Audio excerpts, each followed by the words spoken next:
نحمده ونصلي على رسوله الكريم اما بعد فاعوذ بالله من الشيطان الرجيم بسم الله الرحمن الرحيم رب اشرح لي صدري ويسر لي امري واحلل عقدة من لساني يفقهوا قولي۔ قرآن پاک میں ایک عورت کے لیے ایک لفظ ہے لباس، ایک ہے ثیاب، ایک ہے جلباب۔ یہ تو ہے لفظوں کا استعمال، لباس، ثیاب، جلباب، یہ 3 لفظ قرآن نے استعمال کیے۔ لباس کہتے ہیں اس کپڑے کو جو جسم ڈھانکتا ہے، لباس، ڈریس جس کو آپ کہتے ہیں، جیسے شرٹ ہے، پاجامہ ہے، جو جسم کے ساتھ لگا ہوتا ہے۔ ثیاب اور جلباب وہ کپڑا ہے جو لباس سے اوپر ہوگا۔ پھر لباس کے مختلف حصے بھی استعمال ہوئے، مثلاً خمار، پھر سرابیل ایک اور جگہ پر استعمال ہوتا ہے، سرابیل من قطران جہنمیوں کے لباس کے لیے استعمال ہوا ہے، شلوار کے معنی میں۔ اسی طرح قمیص، تو ایک ہے قمیص جو اوپر کا لباس ہے، پاجامہ یا شلوار جو ہے وہ اس کو مکمل کرتا ہے۔ عورتوں کے لیے ایک زائد ڈریس ہے مردوں سے، اور وہ ہے خمار جس کا سورۃ النور میں ذکر ہوا ہے، دوپٹہ، یہ سب کچھ لباس میں شامل ہو جاتا ہے۔ اس کے بعد ثیاب اور جلباب باہر جانے کے لیے استعمال ہوتا ہے۔ یہاں بوڑھی عورتوں کو کیا کہا کہ باہر جاتے ہوئے پھر وہ بڑی چادر جس کو ثیاب ان کا بولا گیا وہ اتار دیں، کیونکہ اگر ثیاب سے مراد لباس ہوتا تو پھر آپ خود سوچ سکتے ہیں کہ اس کا معنی کیا بنتا ہے۔ سورۃ الاحزاب میں آتا ہے یا ایھا النبی قل لازواجک وبناتک ونساء المؤمنین یدنین علیہن من جلابیبہن۔ تو اس سے کیا پتہ چلتا ہے کہ گھر کے اندر تو لباس ہوگا، گھر کے باہر جلباب ہوگا، ثیاب ہوگا۔ کچھ زینت ایسی ہے کہ جو گھر کے اندر چھپانی ہوگی اس کو ستر بولتے ہیں، جو ایک عورت عورت کے سامنے یا ایک مرد مرد کے سامنے چھپاتا ہے، یا ایک عورت اپنے محرم رشتہ داروں کے سامنے چھپاتی ہے، یا کچھ نامحرم رشتہ داروں کے سامنے، اور ایک حجاب ہے جو غیر محرم لوگوں کے سامنے استعمال کیا جاتا ہے۔ یہ ہے خلاصہ اس حکم کا جو ایک عورت کو اپنے جسم کی حفاظت کے لیے قرآن پاک میں دیا گیا ہے۔ پہلی چیز کیا ہے یہ سمجھ لیجئے کہ لباس کس کا نام ہے، ثیاب کس کا نام ہے، حجاب کس کو کہتے ہیں، کیونکہ حجاب کا لفظ بھی آتا ہے، یعنی لفظ حجاب بھی استعمال ہوا ہے۔ حجاب کہتے ہیں پردے، آڑ، اوٹ کو۔ سورۃ الاحزاب میں آتا ہے ازواج مطہرات کو حکم دیا گیا وَإِذَا سَأَلْتُمُوهُنَّ مَتَاعًا فَاسْأَلُوهُنَّ مِن وَرَاءِ حِجَاب، جب تم ان سے کوئی چیز مانگو تو حجاب کے پیچھے سے مانگو۔ تو حجاب ضروری نہیں کہ جسم پر ہو، حجاب کا لفظ جسم کے لیے بھی استعمال ہو سکتا ہے، جسم کے اوپر کپڑے کے لیے، یا آڑ یا اوٹ کی بات ہے، مثلاً دروازے کے اوپر جو پردہ لٹکا ہوا ہے، یا کسی بھی ایسی جگہ پر کہ جو عورتوں کے بیٹھنے کی جگہ ہے جس کے پیچھے وہ چھپ کر بیٹھی ہوئی۔ حجابہ کا مطلب ہوتا ہے چھپنا۔ یا بنی آدم، اے آدم کی اولاد۔ بنی ویسے تو ابن سے ہے اور اس کی جمع بنین ہے، اور مضاف ہونے کی وجہ سے نون اڑ گیا ہے تو بنی آدمہ رہ گیا بنین آدمہ کی بجائے، لیکن مراد اس سے مرد اور عورتیں سبھی ہیں۔ جب بنی آدم کہا جاتا ہے یا جیسے بنی اسرائیل کہا جاتا ہے تو اس سے مراد بنی اسرائیل کے صرف مرد نہیں عورتیں بھی ہیں، تو یہاں بھی بنی آدم سے مراد مرد و عورت دونوں ہیں۔ اے آدم کے بچوں، اے آدم کی اولاد، اے انسانوں، قد انزلنا علیکم لباسا، یقیناً ہم نے تم پر لباس اتارا ہے۔ انزلنا ہم نے نازل کیا، علیکم تم پر، لباسن لباس، یعنی انسان کے اندر لباس پہننے کا جذبہ یا خیال ہم نے اس کے دل میں ڈالا۔ اسی لیے حضرت آدم علیہ السلام اور حضرت حوا کا جب شاہی لباس اترا، جنت کا لباس، تو کیا ہوا؟ فوراً ہی پتوں سے اپنے آپ کو ڈھانپنے لگے۔ تو یہ کیا تھا؟ وہی الہام یا وہی جبلت جس پر انسان پیدا ہوا ہے۔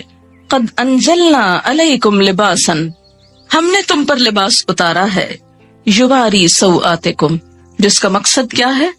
یواری، جو چھپاتا ہے، سوآتکم، تمہارے جسم کے قابل شرم حصوں کو، تمہاری شرم گاہوں کو۔ سوآت سوءتن سے ہے، لاش کے لیے بھی لفظ پیچھے استعمال ہوا ہے۔ سو اس کا مادہ ہے روٹ، جس کا مطلب ہی برا ہے، برائی۔ وریشا، اور زینت۔ ریش عربی میں پرندے کے پر کو کہتے ہیں، ریشتن فیدر کے لیے استعمال ہوتا ہے۔ پرندے عموماً اپنے پروں کی وجہ سے ہی پہچانے جاتے ہیں، اور یہ پر ان کے لیے پہچان کے علاوہ خوبصورتی کا ذریعہ بھی ہیں. اسی لیے ریشہ کا ترجمہ زینت کیا گیا ہے.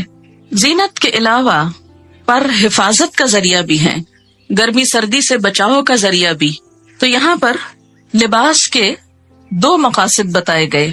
نمبر 1 کہ وہ جسم کو ڈھانپے، اور نمبر 2 انسان کو حسن بھی بخشے، انسان کے لیے زینت حاصل کرنے کا ذریعہ بھی ہو، خوبصورتی کا سامان بھی ہو. عموماً ہمارے ہاں یہ تصور پایا جاتا ہے کہ اگر کوئی شخص نیک ہے، پارسا ہے، تو اسے کھدر کا لباس پہننا چاہیے یا بے ڈھنگا لباس ہونا چاہیے، یا اس کے ساتھ خوبصورتی کا کوئی تعلق نہیں. قرآن کی یہ آیت اس تصور کی تردید کرتی ہے. اگرچہ یہ ضرور ہے کہ لباس سادہ ہو، کمفرٹیبل ہو، انسان اسے پہن کر کام کر سکے، لیکن یہ نہیں کہا گیا کہ وہ دیکھنے والے کی شخصیت کو بدنما کر دے. جہاں تک یواری سوآتکم کا تعلق ہے تو لباس کی 2 چیزیں بتائی گئیں کہ وہ شفاف نہ ہو، وصاف نہ ہو. شفاف کا مطلب کیا ہے؟ ٹرانسپیرنٹ نہ ہو، یواری چھپائے. اگر کوئی لباس جسم کو چھپاتا نہیں، یواری کی صفت پوری نہیں کرتا، تو وہ بھی اسلامی لباس نہیں. اور دوسرا وصاف نہ ہو. وصاف کا کیا مطلب؟ اتنا ٹائٹ نہ ہو کہ جس سے جسم کے اعضاء الگ الگ نظر آنے لگے. نہ مردوں کے لیے یہ پسندیدہ ہے اور نہ ہی عورتوں کے لیے. اب آپ دیکھیں کہ یہ جو شرط لگائی گئی، یواری جو چھپائے. اب ذرا سب اپنے اپنے لباس کو دیکھیں، کہیں آپ کا جسم جھلک تو نہیں رہا. دیکھیں نا، خود کو نہیں دیکھ سکتے، خود کو نہیں دیکھ سکتے. شرم، اپنے آپ سے شرم، تو دوسروں سے شرم نہیں آتی، اور اس سے بڑھ کر اللہ سے نہیں آتی. ہم مسلمان ہیں، ہم اس وقت سب سے زیادہ مقدس محفل میں بیٹھے ہوئے ہیں. اگر اس محفل میں بیٹھ کر اللہ کا حکم پورا نہیں کر سکتے، کہاں کریں گے؟ فطرت میں ہے نا، اس لیے ابھی دین سے نہیں پوچھیں، فطرت سے پوچھیں. تو میں نے آپ سے کہا تھا کہ ہم سب اس آیت کی روح سے خود کو پرکھتے. آپ نے کہا خود کو نہیں دیکھ سکتے. اب اس طرح کریں کہ ہر ایک اپنے سے دائیں طرف بیٹھے ہوئے شخص سے کہے کہ وہ اس کو دیکھے. ہر شخص پہلے اپنے دائیں طرف والے سے پوچھے، یعنی پیئرز میں ہو جائیں نا، 2 ہو جائیں، پھر اس کے بعد ہر 2 شخص ہو جائیں، اور پھر دونوں ایک دوسرے کا لباس دیکھیں ذرا. اور کیا دیکھ کر بتائیں گے کہ کیا آپ کا جسم اس سے جھلک رہا ہے یا نہیں. یہ دین، ابھی دین کی بات نہیں ہو رہی، یہ فطرت کی بات ہو رہی ہے نا. دیکھیں آپ کے جو ماں باپ تھے سب سے پہلے والے، آدم اور حوا، ان کو کسی نے سکھایا تھا؟ کسی نے نہیں بتایا، لیکن پیور تھے نا. تو باوجود اس کے کہ شیطان کے حملے کا شکار ہو چکے تھے، لیکن جو ہی شیطان نے ایک حملہ کیا دوسرا نہ کرنے دیا، اپنے آپ کو ڈھانپ لیا فوراً. دیر ہی نہیں لگائی، مشورہ بھی نہیں کیا کہ ڈھانکے گئے ایسے ہی پھرتے رہے، کون ہے تیسرا یہاں. وہ یہ کہہ سکتے تھے نا کوئی تیسرا تو ہے نہیں، اور وہ تو آپس میں شوہر اور بیوی تھے، ان کا کیا پردہ. کوئی وہی نہیں آئی تھی کہ جسم ڈھانپو. وہ تو کیا ہوا، آ کے شاہی لباس اتروائے گئے. پھر آپ دیکھیں کہ آپ میں سے کچھ لوگ سوچ رہے ہوں گے کہ تو ہم عورتوں میں بیٹھے ہیں، کیا فرق پڑتا ہے. لیکن کیا ہم یہ لباس صرف عورتوں میں پہنتے ہیں یا باہر بھی، جہاں آدمی ہوتے ہیں سڑک وغیرہ، گاڑی میں، وین میں، ڈرائیور، دوسرے تیسرے، ان کے سامنے بھی. اور پھر تیسری چیز یہ کہ اسلام کی روح سے نہ پوچھیے نہ بتائیے، صرف فطرت کے اعتبار سے پوچھیے کہ گھٹنوں سے اوپر کا حصہ جو ہے نا، یہ خاص طور پر قابل شرم ہے نا، جس کو ران بولتے ہیں، اوپر کا حصہ، ٹانگ کے اوپر کا حصہ جو ہے. آپ دیکھیں کہ کیا یہ عورتوں کو بھی دکھانا چاہیے؟ نہیں، عورتوں کو بھی نہیں دکھا سکتے. پنڈلیوں کی حد تک خیر ہے، لیکن گھٹنا میں نی، جو نیز ہے آپ کے، اس سے اوپر عورت بھی نہیں دیکھ سکتی. اسی طرح پیٹ، کمر، یہ حصے. تو آپ اپنی اپنی لباس کو چیک کریں کہ کیا آپ کے بیٹھنے کے انداز سے، کیونکہ میں جب یہاں سے پڑھا رہی ہوتی ہوں نا، بعض اوقات میری نظر پڑ جاتی ہے اور پڑھانا میرے لیے مشکل ہو جاتا ہے. لیکن میں نے اتنے دن اس لیے خاموشی اختیار کی کہ میرا حکم آپ کیوں مانے. میں آپ پہ داروغہ نہیں بنا کے بھیجی گئی. معلم تو ہو سکتی ہوں لیکن داروغہ نہیں، پولیس مین کا کردار نہیں. جو اللہ سے نہ ڈرے وہ مجھ سے کیا ڈرے گا. اگر مجھ سے ڈریں بھی تو آپ کو تو کوئی فائدہ ہی نہیں، کوئی ثواب ہی نہیں. ثواب تو اللہ سے ڈرنے کا ہوگا. کتنا کپڑا لگ جائے گا، یا کیا ایسا مٹیریل اویلیبل نہیں، اگر نہیں تو اویلیبل کر لینا چاہیے، یا اس کے اوپر کچھ اور پہن لینا چاہیے جس سے وہ ڈھک جائے. کیونکہ بخاری اور مسلم کی حدیث ہے، صنفان من اہل النار لم ارہما، آگ میں جانے والوں کے دو گروہ جنہیں میں نے نہیں دیکھا. ایک گروہ ان میں سے مردوں کے بارے میں ہے، ظالم حکمرانوں کے بارے میں ہے، اور دوسرا عورتوں کے بارے میں ہے. حدیث کے الفاظ ہیں، یہ میرے الفاظ نہیں کہ مت سوچیں کہ آپ یہ کیسی باتیں کر رہی ہیں اور ہم کو یہ ڈرا رہی ہیں اور یہ کہہ رہی ہوں. میں تو کوئی حیثیت نہیں رکھتی کہ آپ کو کچھ بھی کہوں. نبی صلی اللہ علیہ وسلم کے الفاظ ہیں، اور جو آپ پر ایمان لاتا ہے آپ کی بات کو بھی اسے ماننا چاہیے، ورنہ تو ماننے کا کوئی مقصد نہیں. اور اگر ہم چاہتے ہیں کہ قیامت کے دن آپ ہماری شفاعت کرائیں، آپ ہمیں حوض کوثر سے پانی پلائیں، حشر کے میدان میں جہاں اتنی گرمی ہوگی کہ ہر شخص، حدیث میں آتا ہے ہر شخص عطش پیاس کی رٹ لگائے ہوئے ہوگا، ہر شخص پسینے میں ڈوبا ہوا ہوگا، جس کی تھوڑی سی جھلک آپ کو ہلکی سی، اس سے 70 گنا 70 ڈگری ٹیمپریچر زیادہ کہہ لیں. سورج قریب ہوگا، کوئی چھت سایہ بھی نہ ہوگا سوائے رحمان کے عرش کے سائے کے، کہ جس کے نیچے مخصوص لوگ جا سکیں گے، ہر ایک نہیں پہنچ سکے گا وہاں.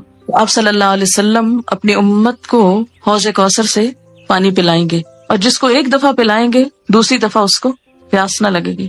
ہم اپنے اس لباس میں آپ کے سامنے جا سکتے ہیں؟ مثلا سوچئے کہ جیسے تصور میں لائیے کہ نیچے آپ صلی اللہ علیہ وسلم تشریف رکھتے ہیں اور آپ لفٹ سے اترے ہیں، سیڑھیوں سے اترے، اور آگے آپ کی ملاقات ہو جاتی ہے ان سے، فیس کر سکتے ہیں ان کو، تو وہاں ان سے حوض کوثر سے پانی لے کے کیسے پئیں گے اگر ایسے عمل ہوئے؟ آپ نے فرمایا نساء کاسیات عاریات، نساء عورتیں، کاسیات لباس پہنے ہوئے، کاسیہ کسوہ سے ہے، کاسیات عاریات، عاریہ عورت سے، عاریہ ننگی عریانی سے، ایسی عورتیں جو لباس پہن کر بھی ننگی ہوں گی، obviously یعنی جسم اس میں سے جھلک رہا ہوگا. نساء کاسیات عاریات رؤوسہن کاسمنۃ البخت، ان کے سر اونٹ کی کوہان کی طرح اونچے اٹھے ہوئے ہوں گے. ہیئر سٹائل کی طرف اشارہ ہے کہ ان کے سر اونچے اٹھے ہوئے ہوں گے. کس طرح؟ جیسے اونٹ کی کوہان اٹھی ہوئی ہوتی، کوہان اس کی ہم کو کہتے ہیں نا وہ ابھرا ہوا حصہ ہے. فرمایا لا يدخلن الجنت، یہ جنت میں داخل نہ ہو سکیں گی، ولا یجدن ریحھا، اور اس کی خوشبو بھی نہ پا سکیں گی، حالانکہ اس کی خوشبو دور دور تک پھیل رہی ہوگی. تو قرآن کا یہ حکم ہمیں کیا بتاتا ہے کہ ہم ایسا لباس پہنیں جس سے ہمارے سطر ڈھک جائیں. اسی لیے ہمیں جو دعا سکھائی گئی لباس پہن کر وہ کیا ہے؟ الحمدللہ الذی کسانی، اللہ کا شکر جس نے مجھے لباس پہنایا، ما اواری بہی عورتی، جس سے میں اپنے عریانی کو چھپا سکتا ہوں. تو اس دعا میں بھی یہی لفظ ہے، وَأَتَجَمَّلُ بِهِ فِي حَيَاتِي، اور میں اپنی زندگی میں اس سے خوبصورتی حاصل کرتا ہوں. تو لباس کا دوسرا مقصد کیا ہے؟ وریشا، خوبصورت لباس ہو. خوبصورتی پسندیدہ ہے، لباس میں ڈیزائننگ میں حرج نہیں. ایک آدمی نے پوچھا یا رسول اللہ صلی اللہ علیہ وسلم، ایک آدمی کو یہ پسند ہے کہ اس کا لباس خوبصورت ہو، تو کیا یہ تکبر ہے؟ آپ نے فرمایا ان اللہ جمیل، بے شک اللہ خوبصورت ہے، یحب الجمال، خوبصورتی کو پسند کرتا ہے. اللہ تعالیٰ خود خوبصورت ہے، خوبصورتی کو پسند کرتا ہے. تکبر تو حق کو نہ ماننے اور دوسروں کو حقیر سمجھنے کا نام ہے. تکبر کیا ہے؟ حق کو نہ ماننا، بات سمجھ بھی آ جائے قبول نہ کرنا. جیسے آج یہ بات ہوئی، اب آپ میں سے کچھ لوگ اپنے عمل کو بدل لیں گے اور کچھ پرواہ بھی نہیں کریں گے، کوئی نہ کوئی تعویل ڈھونڈ لیں گے. کسی کا تو کچھ نقصان نہیں اس میں، ان کا اپنا ہی ہے. فرمایا تکبر تو حق کو نہ ماننا اور دوسروں کو حقیر سمجھنا ہے. البتہ شہرت کے لیے لباس پہننے پر وعید ہے. شہرت کا لباس، دکھاوے کا، دوسروں کو مروب کرنے کا. حدیث پاک میں ہے من لبس ثوب شہرت فی الدنیا البسہ اللہ ثوب مذلت یوم القیامہ، جو شخص دنیا میں شہرت کا لباس پہنے گا اللہ قیامت کے دن اسے ذلت کا لباس پہنائے گا. مشکات کی روایت ہے. لباس قیمتی بھی ہو سکتا ہے لیکن اپنی حیثیت کے مطابق، اسراف نہ ہو. یہ نہیں کہ کھانے کو ہے نہیں اور ساری آمدنی لباس پر لگ رہی ہے، پوری کی پوری تنخواہ خواتین کی صرف لباس کی خریداری میں چلی جائے تو یہ اسراف ہوگا. مثلاً آپ صلی اللہ علیہ وسلم نے ایک مرتبہ ایک چادر پہنی جس کی قیمت 1000 روپے کے برابر تھی. اب 1000 روپے کی ویلیو بھی بدلتی رہتی ہے. اسی طرح امام ابو حنیفہ رحمۃ اللہ علیہ کی ایک چادر تھی جس کی قیمت 400 اشرفیاں تھی. 400 اشرفیاں، اشرفی کس کا سکہ ہوتی؟ سونے کا. تو اس سے آپ اندازہ لگائیں کہ کتنی مہنگی ہوگی. خاص موقعوں پہ پہنتے تھے.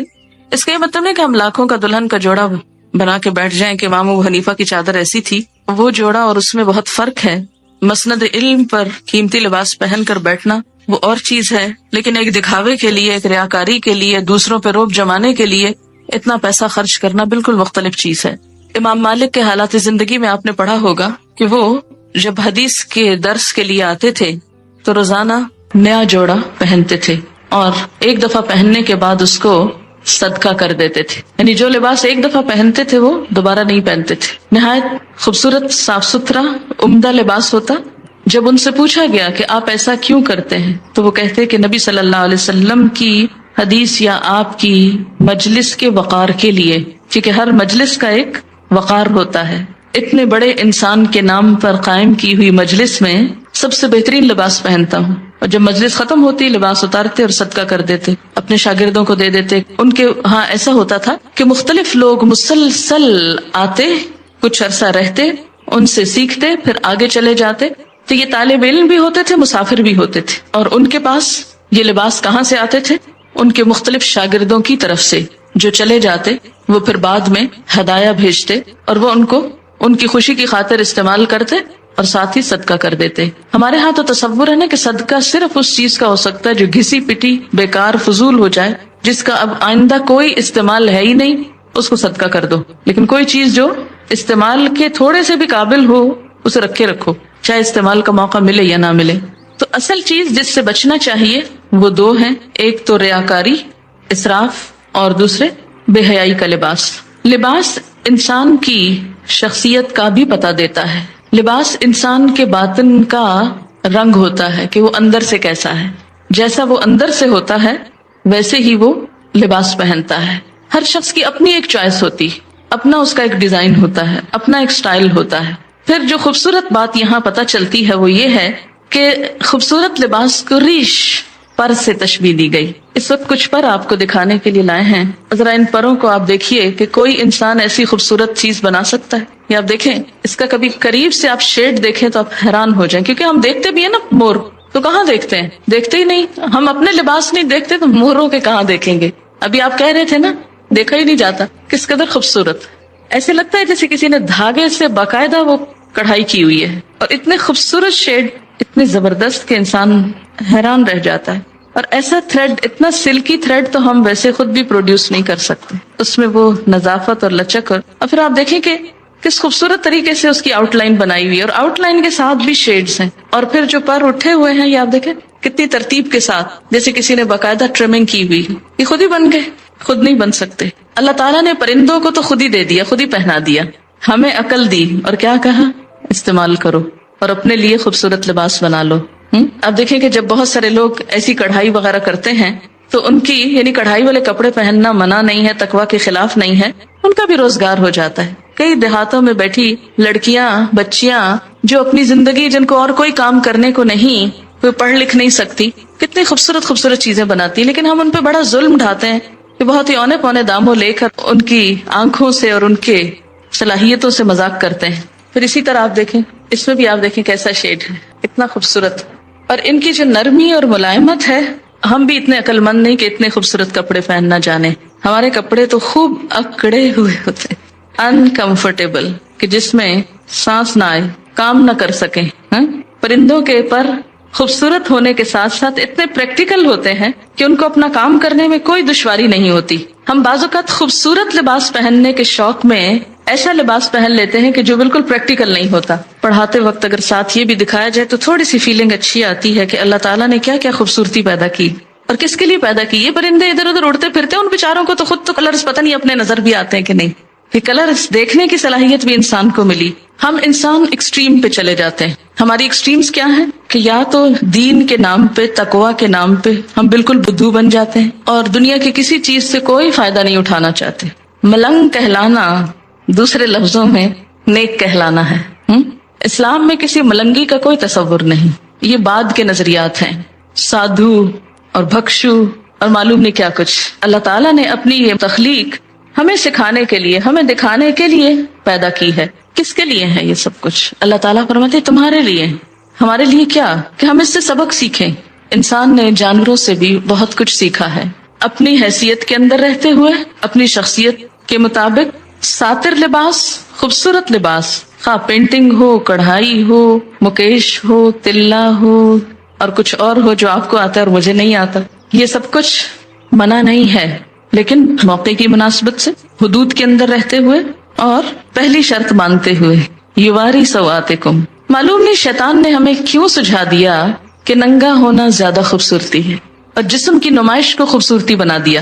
سی تھرو کپڑے پہنانا زیادہ عقل مند کہلانے کا سبب سمجھایا، حالانکہ ایسا نہیں ہے. سارے جانوروں کے لباس اللہ نے خود ہی پہنا دیے اور وہ بےچارے ایک ہی ڈیزائن میں رہتے ہوئے دنیا سے چلے جاتے ہیں، جبکہ انسان کو ایک لباس نہیں دیا، اس کو سکن کلر دیا جس کے اوپر ہر خوبصورت چیز نمایاں ہو جاتی. آپ دیکھیں نا سکن کلر کا کارپیٹ ہو تو اس کے اوپر فرنیچر کتنا نکھرتا ہے. تو اسی طرح آپ کو اللہ نے سکن کلر کا جسم دیا جس کے اوپر خوبصورت رنگوں کے لباس، خوبصورت کڑھائیوں کے لباس آپ کے لیے حسن کا سبب ہے. یہی اگر آپ کی سکن بلو کلر کی ہوتی تو آپ کتنے لمیٹڈ کلرز پہن سکتے تھے، کیونکہ بلو کے اوپر ہر کلر پھر سوٹ نہیں کرتا. اسی طرح اگر آپ گرین ہوتے، سوچے نا تھوڑا سا، تو کیا نظر آتے. کتنی وسیع چوائس دی ہے اللہ نے آپ کو، ہم شکر نہیں کرتے، شکر نہیں بجا لاتے. اور آپ کو معلوم ہے کہ ایک پرندے پر تقریباً 10,000 مختلف قسم کے پر ہوتے ہیں. بعض پر اڑنے کے کام آتے ہیں، بعض جسم کے ساتھ ہوتے ہیں، اس کی شیپ نمایاں کرتے ہیں.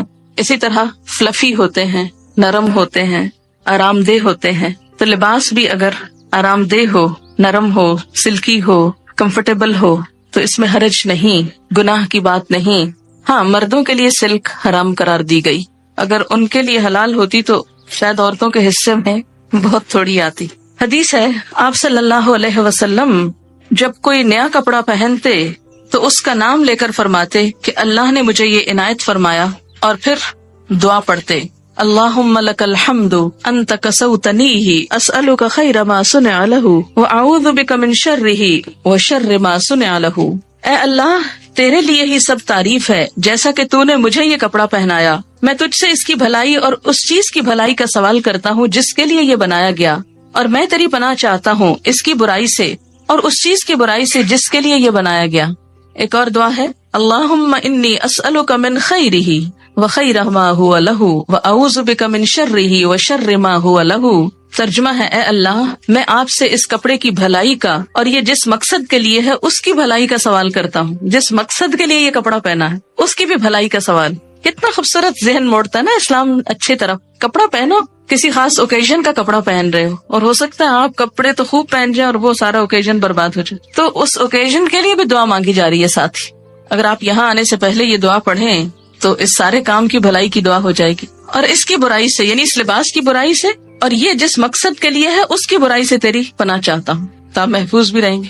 حضرت عمر فرماتے ہیں نبی صلی اللہ علیہ وسلم نے فرمایا نئے کپڑے پہنتے ہوئے یہ دعائیں پڑھیں الحمدللہ الذی کسانی ما اواری بہ عورتی واتجمل بہ فی حیاتی. سب تعریف اللہ کے لیے ہے جس نے مجھے یہ کپڑا پہنایا جس سے میں اپنے شرم کی چیز چھپاتا ہوں اور اپنی زندگی میں اس کے ذریعے خوبصورتی حاصل کرتا ہوں. اور پھر پرانے کپڑے کو صدقہ کر دے تو زندگی میں اور مرنے کے بعد خدا کی حفاظت اور خدا کے چھپانے میں رہے گا، یعنی اس کا عیب ڈھک جائے گا. جب ننگا ہوتا ہے نا تو فرشتے ساتھ چھوڑ دیتے ہیں جو حفاظت کرتے ہیں. جو ہی فرشتے ساتھ چھوڑتے شیطان حملہ آور ہوتا ہے. اگر آپ بسم اللہ پڑھ کر اپنے لباس اتار کر چینج کرتے وقت یا نہاتے وقت تو انشاءاللہ تعالیٰ بہت سی چیزوں کے شر سے محفوظ رہیں گے. اس کے بعد فرمایا وَلِبَاسُ التَّقْوَى، اور تقویٰ کا لباس. ایک لباس انسان کے ظاہر کا ہے اور ایک لباس انسان کے باطن کا ہے. تقویٰ کہاں ہے؟ دل میں. التقویٰ ہاں ہونا، تقویٰ یہاں ہے، اندر ہے، دل میں ہے. تو دل کا لباس جس طرح ظاہر کو خوبصورت بنانا ضروری ہے اور اس کو چھپانا ضروری ہے، اسی طرح باطن کو بھی، اندر کو بھی خوبصورت بنانا ضروری ہے.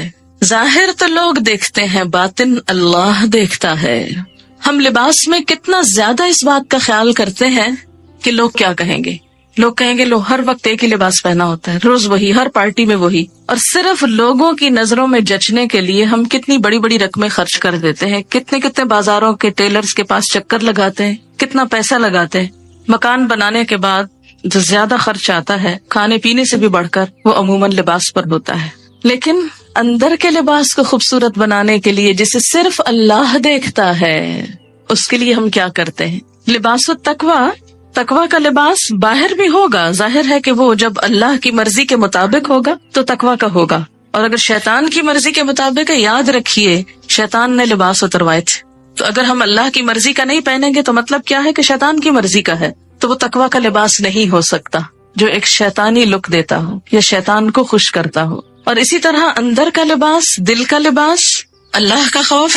تقویٰ کیا ہے؟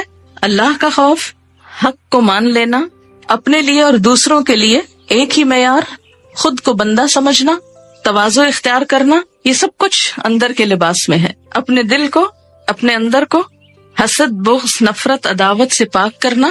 وہ چیزیں جو ہم ظاہر نہیں کر سکتے اندر بھی جمع نہ کر کے رکھیں. آپ کسی سے نفرت کرتے ہیں، ظاہر نہیں کر سکتے تو کوشش کریں اندر سے بھی نکل جائے، اس پہ توجہ نہ دیں. پھر فرمایا ذالک خیر، یہ اچھا ہے، یہ زیادہ اچھا لباس ہے. ظاہری لباس پہ تو بہت وقت لگاتے ہو، توجہ دیتے ہو، اندر کے لباس کو بھی توجہ دو، اور یہ زیادہ اچھا ہے. جسے تقویٰ کا لباس مل گیا اسے سب کچھ مل گیا. لعلہم یذکرون، شاید کہ وہ نصیحت پکڑیں، شاید کے بات سمجھ جائیں.